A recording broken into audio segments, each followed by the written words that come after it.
In the description of the first jhana, it says that it begins after you've been secluded from sensuality, secluded from unskillful mental qualities.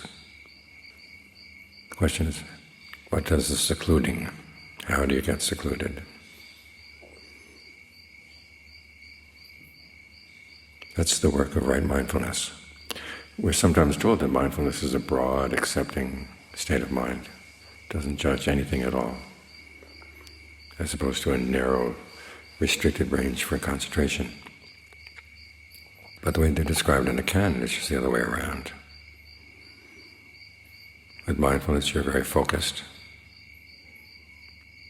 You establish a territory and you don't go outside that territory. Think of the image of the quail. It doesn't go outside its field, where it can hide behind the stones.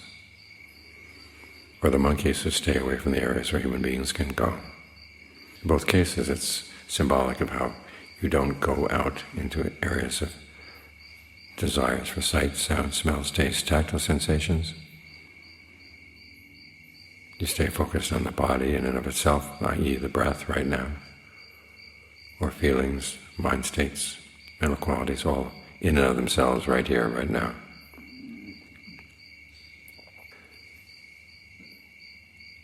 Another image the Buddha gives is of your hair being on fire, or your turban being on fire. He says you put forth extra mindfulness to get that fire out. So mindfulness is not accepting, you're not accepting the fact that there are beautiful flames coming out of your head. You're focused on one thing, which is putting out the fire.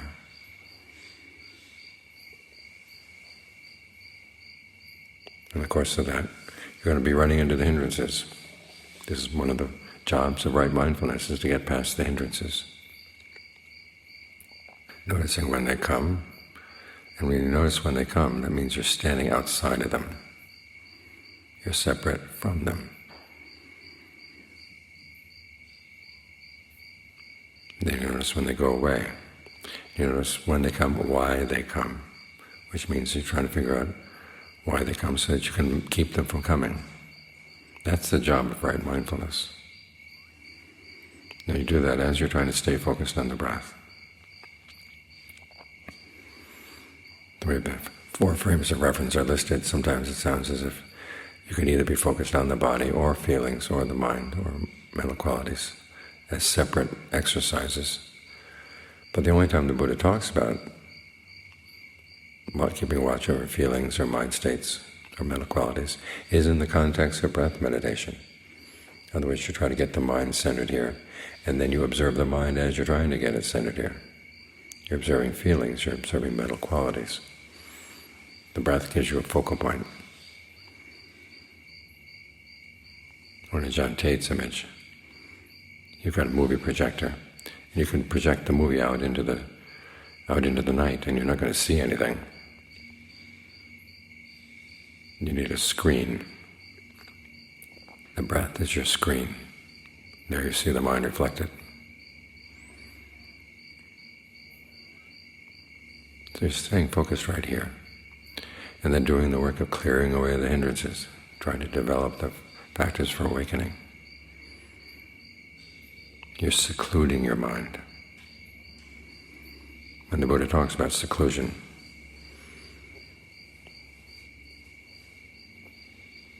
there's a sutta where there's a monk who spends all his time alone. He eats alone, he lives alone, sleeps alone, meditates alone.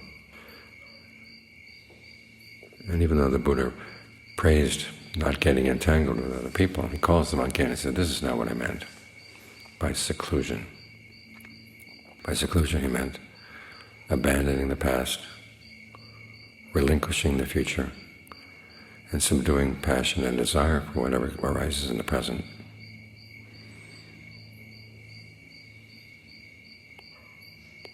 In other words, you do your best to put aside thoughts of the past. Remember that they're gone now. Whatever good things you had in the past, whatever other things you remember from the past, you're not going to go there to dwell. Put them aside. You do remember lessons you learned from the past. That's part of mindfulness. But everything else gets abandoned. As for the future, whatever claims you may have about what you would like to do in the future in the world, you're willing to relinquish that, willing to put it aside. Say, I've got other work that needs to be done here, focusing on the mind right here, right now. And then you get into the present.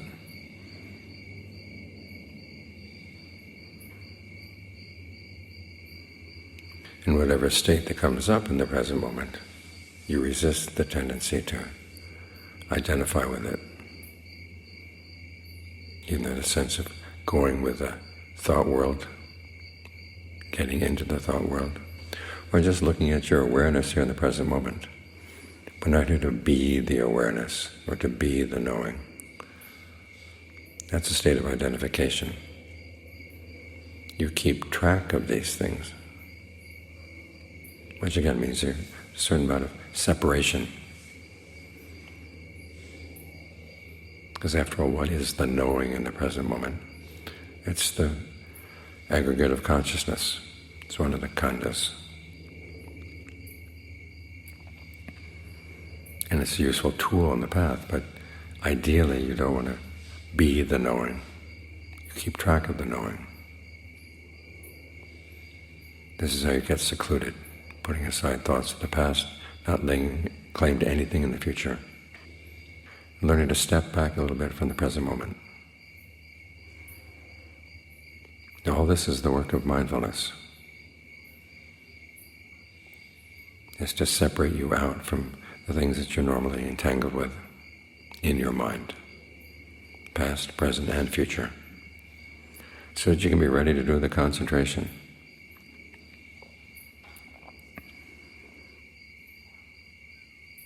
Now it sounds like you're starving yourself, which is why the Buddha emphasizes the fact that when you really master the present moment, there will be a sense of ease, pleasure, and rapture that comes from being secluded. You want to develop a taste for that. This is called delight in seclusion. It's one of those 6 objects of delight that the Buddha recommends. So you have to develop the attitude that this is a good place to be. And of course it's helped as you get deeper into the concentration and the sense of rapture and ease gets stronger. But the work of getting there, the work of secluding, is going to succeed only when you have that sense of delight in the prospect of settling down.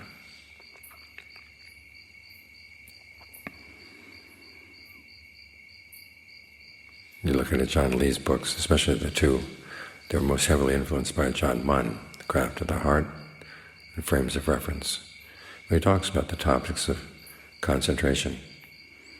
The breath is saved for last.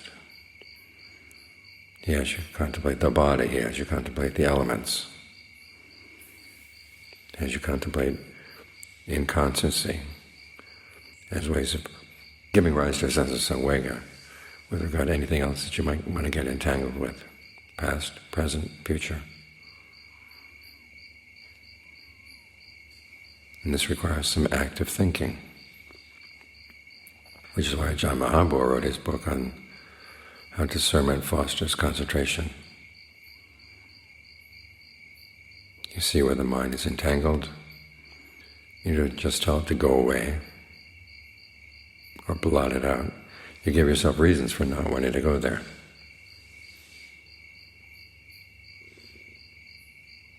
You think about the parts of the body and realize how much of your life is spent as being a slave to this body, which is made out of what? Liver, stomach, intestines, contents of the intestines, lungs. All these things that you wouldn't want to look at if you could avoid it, and yet these are the things you are a slave to. And it's meant to give rise to a sense of dispassion, samvega, with the fact the body is made out of the elements. When the Buddha talks about that, he has you reflect on how many dangers you're exposed to, the fact that you've got this physical body, which is open to be a target to physical objects like knives and stones and And it gives you ears that you can hear what people say about you, good or bad.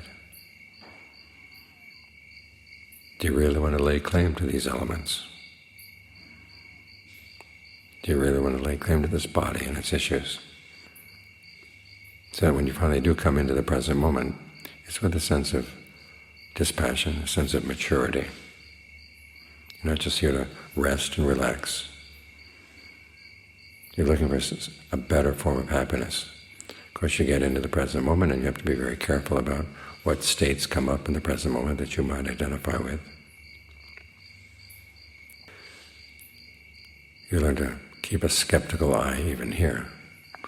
This is what it means to be secluded. But as the Buddha says, there is a sense of pleasure and rapture that come from this seclusion. You want to learn how to develop a taste for that. When you do, then you're ready to settle down in the present moment and do the work that needs to be done here. Resting when you need rest. Allowing yourself to enjoy the sense of well-being when you're feeling frazzled and tired. But then ready for work. Realizing that when you leave here, and if you haven't gotten rid of your defilements, you're going to go back to those same things that you just contemplated just now as being not worthy of your devotion that you've given to them so far. So seclusion involves both concentration and discernment. And this is what mindfulness does. We read in the list of qualities that lead to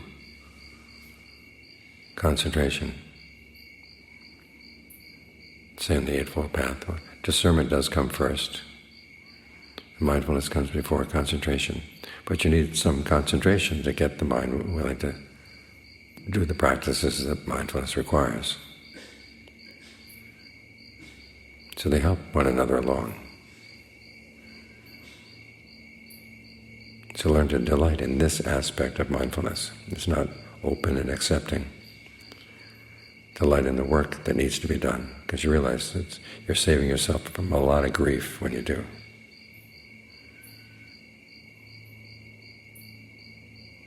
The people in the Buddha's time, they heard the Dhamma, and they all, well, not all of them, but the ones who really appreciated it, had a sense that it cleared things up, helped them escape.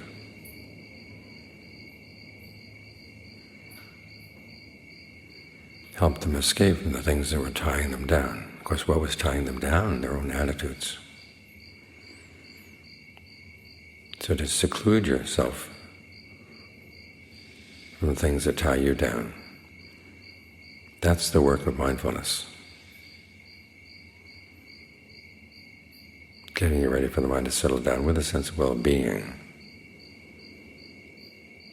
freed from a lot of the things that used to weigh it down. Even though it's temporary, and will require that you do more work with discernment, learn to enjoy this aspect of mindfulness, that it lifts a lot of these burdens from you. It takes work, but it's liberating work. It's work for your own true well-being.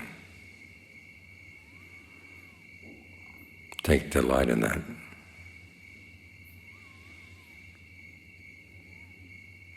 And you'll have the energy to stick with it.